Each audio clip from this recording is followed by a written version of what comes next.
Hello guys, and welcome to my comparison of the Sony WH-1000Xm3 on the left and the Bowers Wilkins PX7. Currently, you can find these Sonys kind of all over the place in terms of price.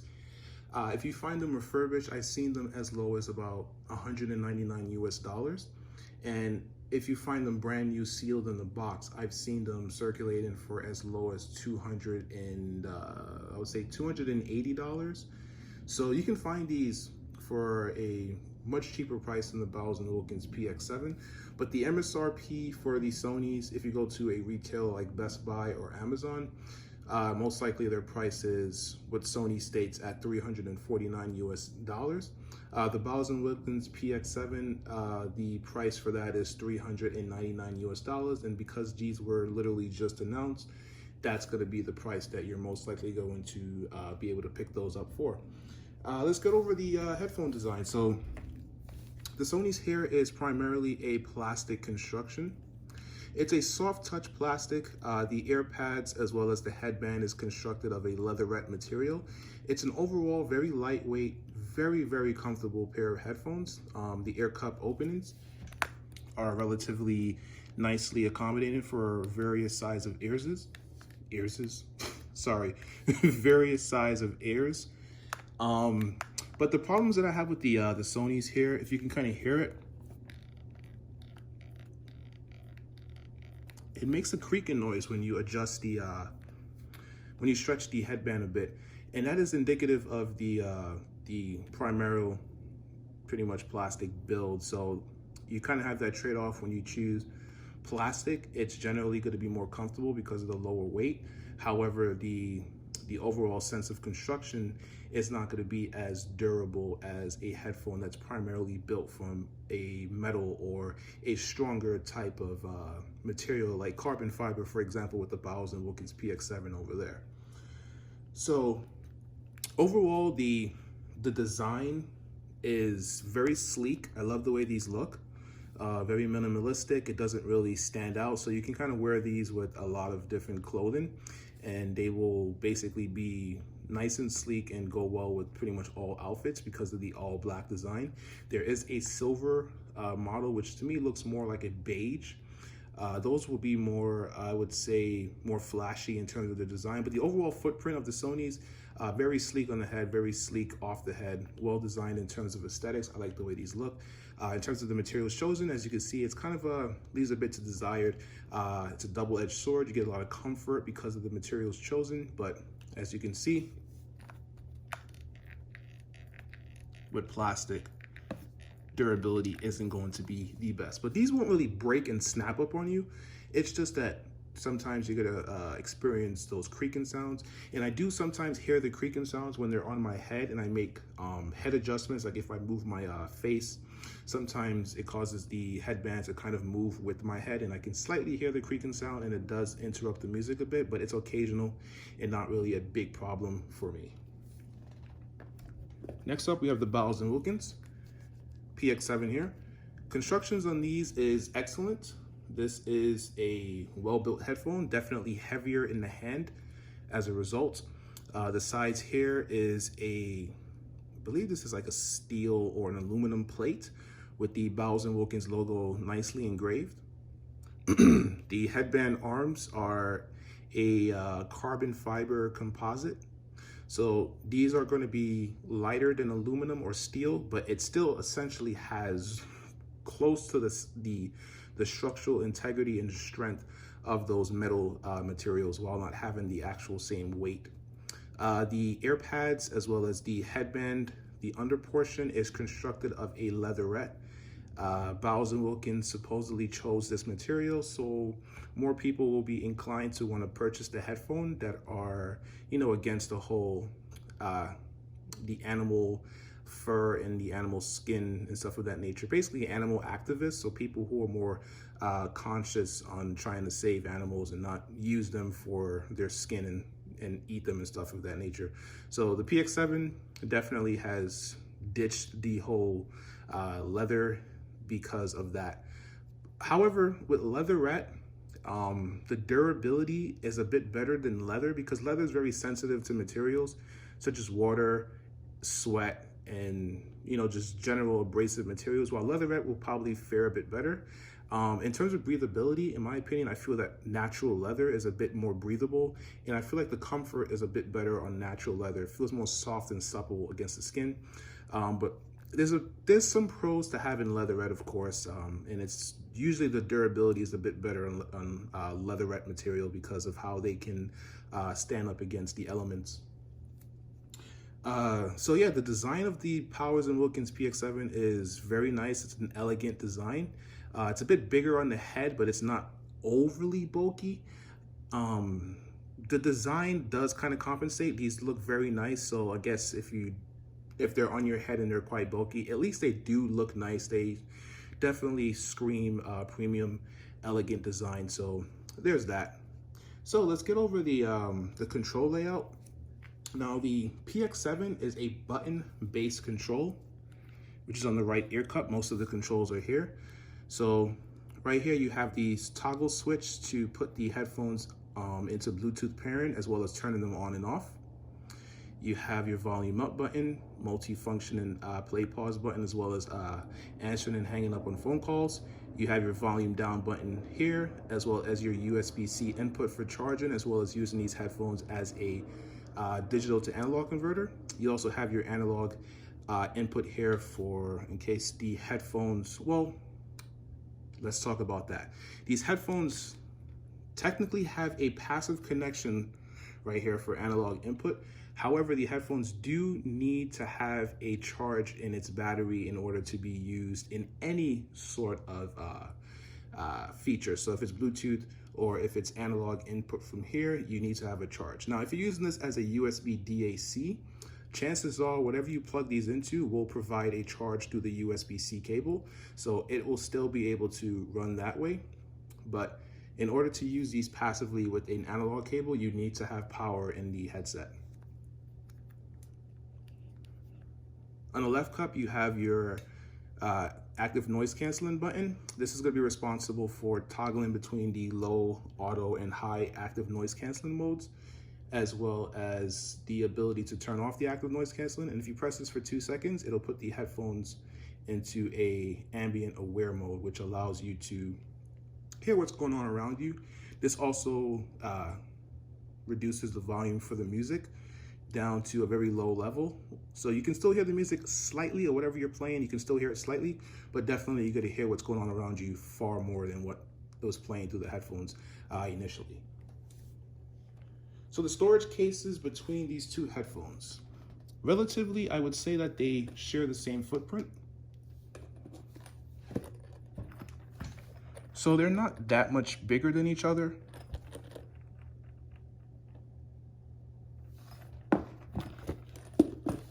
So as you can see, the footprint is relatively the same. The Bowers Wilkins is a slight bigger, but it's really not going to be that big of a difference when you throw them in your bag. And I do love that the Bowers Wilkins PX7 does come with a hard shell case this time, because the predecessor, the PX, came with like a soft pouch that had like a diamond quilt stitching on it. It looked elegant, it looked nice, but honestly, I'm not gonna want a pouch with my $400 headphones. It's not really gonna be protective. It's more along the lines of it looking nice, but I need more functionality. So definitely I do applaud Bowers Wilkins for finally coming around and following the trend of the top of the line headphones like Bose and Sony and stuff of that nature, where they come with hard shell carrying cases, and now introducing their own hard shell carrying case. So battery life on both of these headphones is essentially on par. Both of these can run for about 30 hours with their active noise cancellation. This is basically tested where the headphones are at moderate volume. So if you're listening at a bit above the moderate volume or at max volume, you're not really going to quite reach that 30-hour mark. So this is mostly for those listening at medium volumes, but for me, they reach around, I would say, 28 hours in my testing. Honestly, 28 hours of use is amazing. I'm normally going to be charging these headphones every week or so, depending on my usage case scenario with my commute. Both of these headphones also feature the same quick charge in terms of how fast you can get a certain amount of playtime with 15 minutes. So with 15 minutes of charging on both of these headphones, you can roughly expect around 5 hours of use. Bowers Wilkins actually claims you can get up to 6 hours. I haven't really fully tested the quick charge because the batteries for these headphones last so long. And when I do charge these headphones, I'm usually charging them overnight, so I don't really need to have a quick charge. But both of these headphones are rated at around 5 hours of usage after 15 minutes of charging, and both of them charge via USB-C. So the control layout on the Sonys is touch control based, which is on the right ear cup over here. So swiping up and down will give you the ability to manipulate the volume. Swiping left and right, you can go back and forth between songs. If you double press here, you can double press like that. You can play, pause your music, as well as hanging up and accepting phone calls. You can also summon your voice assistant by long pressing here, or you can use the ambient buttons over here and program them in the application to act as your Google Assistant or Amazon Alexa initiating button. So there's a problem here with the Sonys in terms of their touch controls.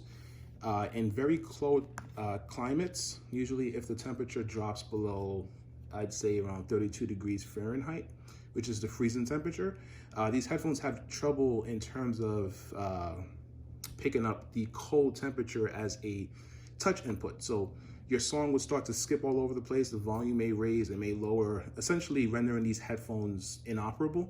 The fix is, I believe you have to turn the headphones off and then turn them back on, and I guess the headphones will calibrate themselves to the temperature, but it's still inexcusable in terms of having a premium headphone be susceptible to this kind of issue. On the left here, you have your power on and off button.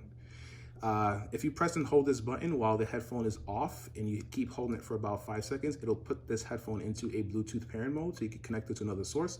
Unfortunately, this headphone can only connect to one source, but I'll get into that a little bit later. As well, if you go down this way, you have your input for your analog connectivity. And then on the right cup down here, you have your USB-C input. So controls on the Sonys, more of a touch-based route, but still has the essentials required and kind of expected for a premium wireless headphone. So let's get over to the active noise canceling performance. And the Sonys have been regarded as essentially the top of the line in that regard, and they are still the best in terms of the active noise cancellation effectiveness. They do a marvelous job in reducing the low frequencies, which is essentially the sound of the rumbling if you're taking a bus or you're in a car, the road noise of the tires on the road, the engine. Those frequencies are essentially blocked out immensely.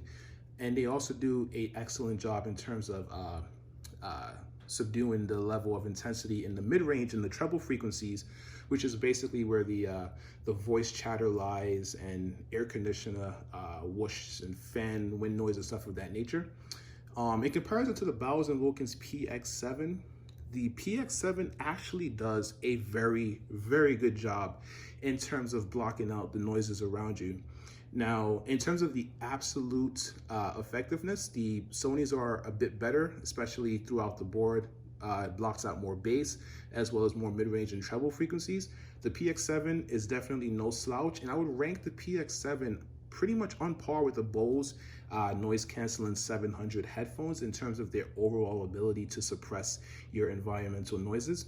I would definitely give a shout out to the PX7 in terms of how it has improved from the predecessor, the PX. Now, the PX did an excellent job in blocking out noise when it's on its flight mode, but with the PX, when you turn the flight mode on, it destroyed the sound quality. Like, the soundstage collapsed, the sub bass disappeared, everything sounded dynamically constrained and very kind of like narrow. Everything just compressed and sounded horrible.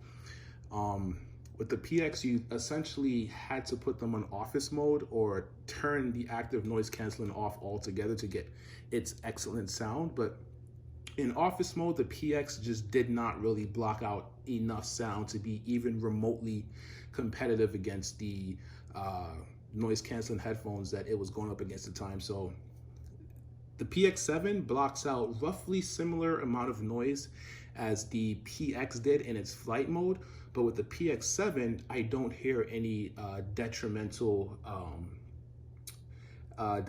characteristics to the sound quality as a result of turning on the active noise canceling on the PX7, which is a giant thumbs up on their Bowers Wilkins. So overall, active noise canceling, the Sonys are more effective at blocking out noise.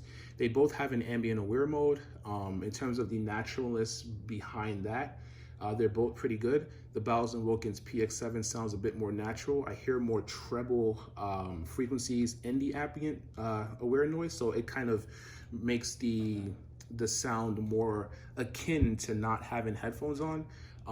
I would say that the Bose noise canceling 700s offer the most natural ambient aware that I've heard, but I believe that it's because it's using its amazing microphones to do that. The Bose has by far the best microphones on any wireless headphones. So I guess because it's using those microphones, that ambient aware mode sounds incredibly natural. So yeah, noise canceling effectiveness, I would probably rank this an A+, and the Bowers Wilkins will get an A. Really good job on their Bowers Wilkins. So next up, let's get to the Bluetooth codecs between the two. The Bowers Wilkins PX7 supports the Bluetooth 5.0 standard, so in theory, it should get a longer range from your source.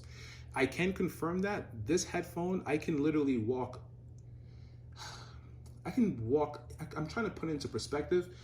I would probably say it's about 50 to 60 feet from my source, but in my office, it's a pretty open floor office. I can get really far from my laptop or my phone when using the Bowers Wilkins PX7. With the Sonys, it'll drop off at about 30 feet. Honestly, I was just doing that to test out the headphones and their range and perspective, but I would never really need to be that far away from my source. So the Sonys are pretty fine in terms of their 30 feet range, but Bowers Wilkins PX7 definitely can get further. In terms of the stability of the Bluetooth connectivity, when I'm out and about, especially the best place to test, which is New York City, it's a lot of interference. People have their phones out, there's cell towers everywhere. It's just a complete mess in terms of wireless interference. I don't have any issues with both of these headphones in terms of keeping their signal connection to my source. No cutouts, no blips, no lost connections. Pretty straight, strong, stable connections between the both of these headphones. In terms of the Bluetooth codecs that have been supported, the Sony's has support for LDAC, which is Sony's proprietary codec. It also supports aptX HD, your standard aptX, AAC, as well as SBC. Bowers Wilkins PX supports aptX Adaptive, which is a scalable codec depending on the environmental interference as well as the content that you're consuming. This can switch between aptX low latency, which will provide you with a very kind of like in sync experience in terms of what you see on your screen as opposed to what you hear. It'll also scale to aptX as well as aptX HD. The PX7 also supports AAC as well as SBC. So SBC is going to be the standard codec that essentially all Bluetooth headphones can support, but you generally have your premium high quality codecs covered by both of these headphones. So that's that. Now let's move over to the call quality, and I would say the call quality between the two, the PX7 definitely is a bit better. In terms of the performance during calls, the PX7 does a bit better of a job of isolating your voice from the background noises. So callers were able to hear me more clearer in more louder environments with the PX7. The Sonys do struggle a bit there, especially with the actual voice pickup of the Sonys. I do feel like the actual pickup quality and the way your voice sounds is a bit muffled on the Sonys. So the PX7, I would rank the call quality as good. And in perspective, I would give the call quality to the Bose noise canceling 700 headphones an excellent rating. PX7 is good, and the Sonys are mediocre in terms of the call quality. So that's essentially the Achilles heel of the Sonys. one of it being the call quality. It does need some improvements, especially when I'm trying to, say, speak to my voice assistant when I'm outside. There's plenty of times when I try to speak to my voice assistant with the Sonys, and the voice assistant does not understand what I just said. And then I'll have to say the same thing again, and it kind of looks awkward because I'm pretty sure people could see me screaming at nothing, saying, hey, what's the weather? Oh, hey, play this song or this and that. And then my voice assistant will respond, I didn't understand that. And I'm just like, Jesus, these mics are horrible. With the PX7, I do get that feedback from my voice assistant saying that they didn't understand it, but it happens far less often than with the Sonys. And the Bose, of course, 9 times out of 10, my voice assistants will understand what I've said. I can literally be right next to a bus engine, summon Siri or Google Assistant with the Bose, and they will understand every word I've said. And it always amazes me how good the mics are on the Bose. So call quality, I would give the Bowers Wilkins a good rating. Sony's would get a mediocre rating. Sound quality. So this is an interesting one here because I really like the way the Sony sound, really, really do. Bowers Wilkins PX7, let's start off with that. So the PX7 has a very well-constructed soundstage. That's one thing I want to really iterate here. The soundstage is well-constructed, lots of information on the X, Y, and Z axis. You get a lot of detail. The directional cues are well represented. It's really a nice presentation. And this is all while having an overall warm tonality, because usually with headphones, you can get a soundstage that's pretty wide and expansive very easily when the tonal balance is either bright or it's neutral, because a lot of the soundstage is in the treble frequencies. It's in the upper treble response, which is responsible for a lot of the air in the music. Also, the soundstage is from the physical construction of the headphones, whether it's an open back or a closed back, especially how far away the speakers are from the air, stuff of that nature. But generally speaking, the frequency response does play a big role in the overall perception of its soundstage. Now the PX7, moving over to the bass response, I would say that it's slightly above neutral, definitely not overwhelming, sorry. It does give a sense of warmth to the tonal balance. Sub bass is a bit more towards the neutral line. The frequency response in the bass that's more boosted in the PX7 is more towards the mid bass. It gives it more of a punch and more of a sense of impact when the bass notes hit. Upper mid-range on the PX7 is definitely neutral. There's no bleed in towards the lower mid-range frequencies. So a lot of the subtle nuances in that foundation of the mids are well presented, easily to discern those subtle details because of the upper bass being relatively neutral in tone. Now the lower mid-range on the PX7 is more neutral, but sometimes it can sound a tad, I would say a tad bit recessed in relation to the other frequencies, because I do feel like the upper mid-range as well as the lower treble can kind of slightly overshadow the lower mid-range a bit on the PX7s and introduce some sibilance and some slight bit of harshness. It's not, I wouldn't really call it harsh. I would probably just say it's a bit sibilant in nature as a result of that. Now, if it really depends on how the music has been produced and mastered. So if you're listening to a song that's well mastered, this tonal balance isn't going to sound sibilant. It's going to sound quite natural and very nicely presented. If you're listening to more poorly mastered tracks that are bright out of the gate, the PX7 may overemphasize those frequencies. Now, the tonal balance, as well as say the presentation in that upper mid-range, lower treble does bring forth some excitement and some clarity and presence, and increases the level of intelligibility in that regard. So I do like the tonal balance there. Treble on the PX7 overall is a bit subdued. It's not rolled off entirely. You do get a lot of air, a lot of detail and separation in that frequency response. And it's a well-tuned response. It's smooth. I don't really hear any serious peaks, any kind of serious dips in that frequency response. The upper treble does sound well presented, which also lends to the sense of the sound stage that it provides. Bass control does also help because it doesn't really muddy up. The bass control on the PX7 is excellent. So overall, the sound of the PX7 slightly warm, neutral mids, a bit of a presence boost, slightly subdued treble, but it's still well extended. Really nice sound, very detailed, very well articulated, especially the sound stage. It's probably the biggest sound stage that I've heard in a wireless noise canceling headphone. So moving over to the Sonys. Now the Sonys take a more, I would say, a more mass-friendly sound signature. So the Sonys, the overall tonal balance of the Sonys is more, it has a broadband bass boost. What that means is the sub bass, the mid bass, and the upper bass is boosted above the mid range. The mid range is quite neutral, slight tinge towards the warmth, but mostly it's a neutral response. The upper mid range and the lower treble is slightly subdued. It's like a smooth scoop. There's no dips or anything of that nature. It's just a very slight, I would say, attenuation in that frequency region.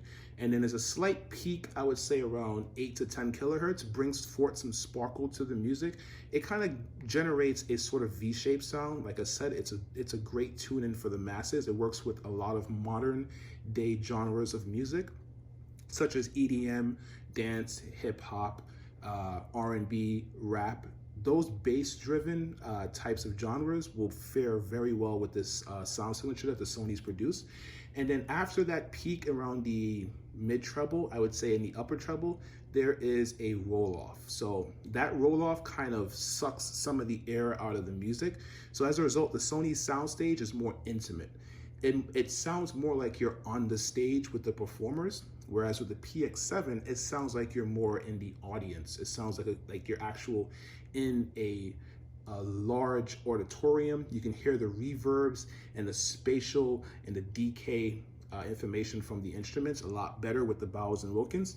The Sonys is going to be more upfront, more intimate, more I would say robust and full sounding because of the smaller soundstage on the Sonys. Now the bass frequencies on the Sonys, like I stated before, it's a broadband bass boost. Now the quality of the bass, it's relatively tight. It's not really a muddy bass. It's just a more boosted bass. Because if I reduce the intensity of the boost in the bass using the equalizer settings on the app for the Sonys, the bass does become quite tight. I don't know if it's as tight as the PX7, but it is a tight bass when you reduce the level of volume of the bass. But I'm going to describe both of these, of course, in their stock configurations. So the mid-range on the Sonys is, I love that the tonal balance of the Sonys in the mid-range. It's a nice warm neutralist sound in mid-range. It's very detailed.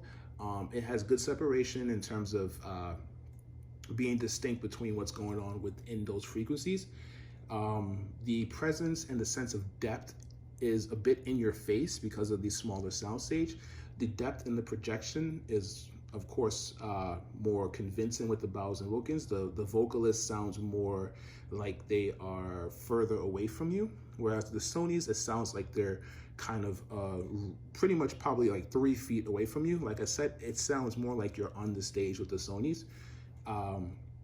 Upper mids, I don't really detect a presence boost there. It's more subdued, and the lower treble is also subdued. So sibilant issues with the Sonys is pretty much non-existent.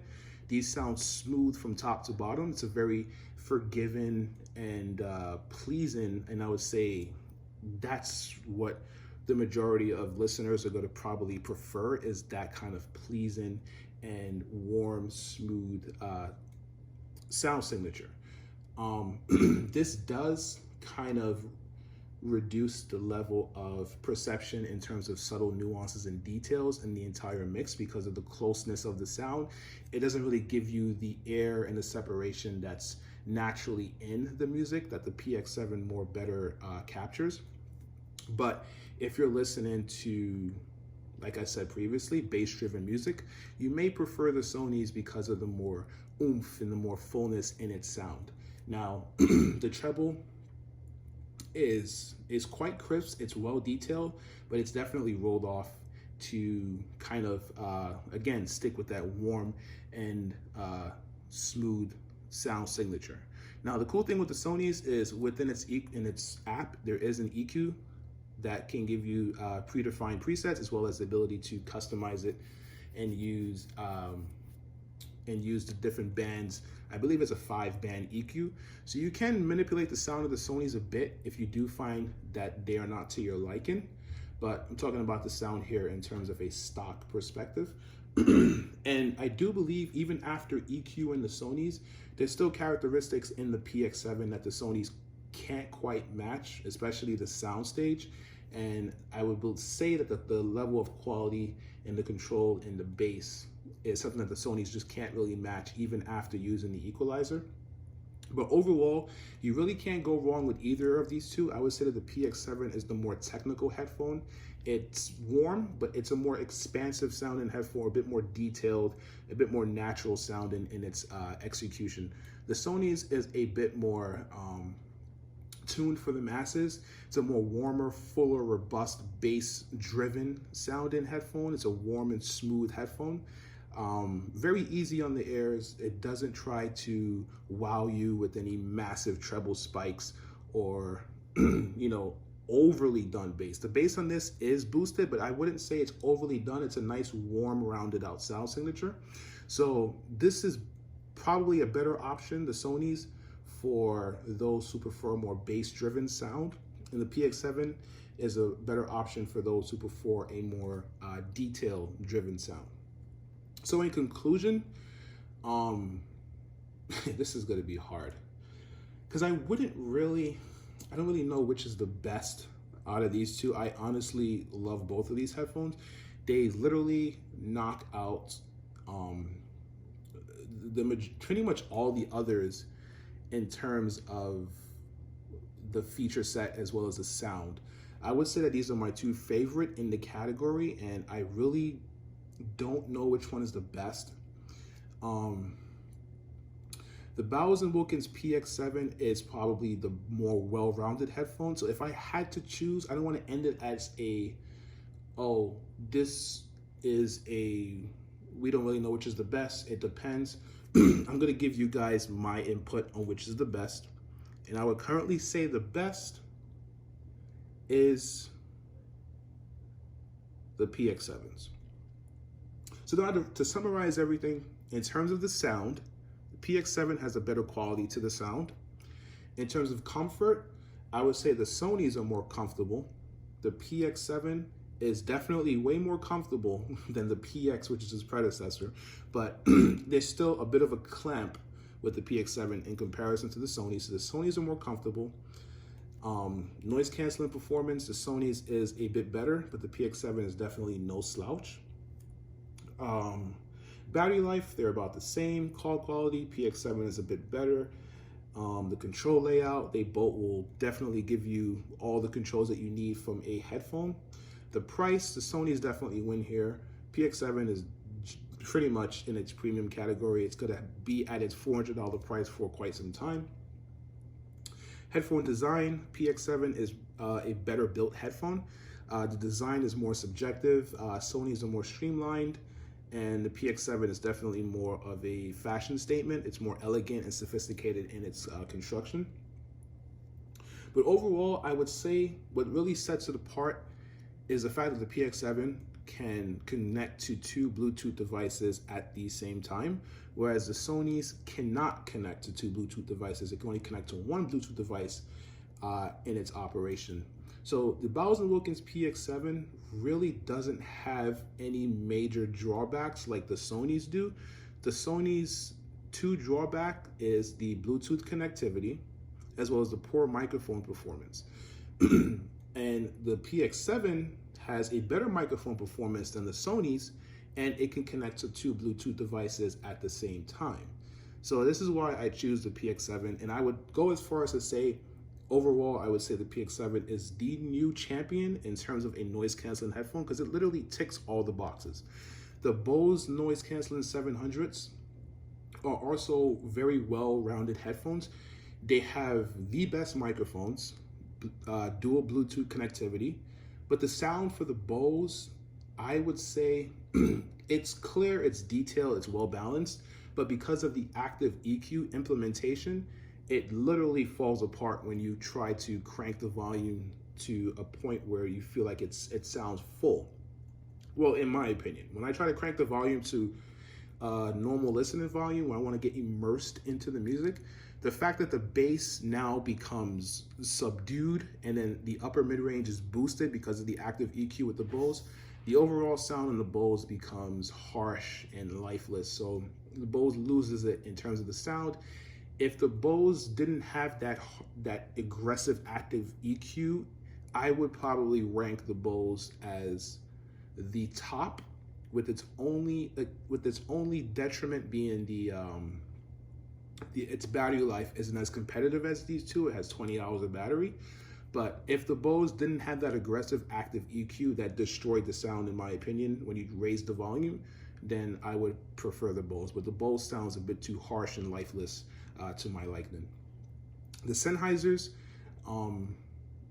those sound pretty good, but their battery life is really mediocre, and their noise cancel performance is also mediocre. So that really doesn't play that well with these two headphones. But I'm rambling on here, guys.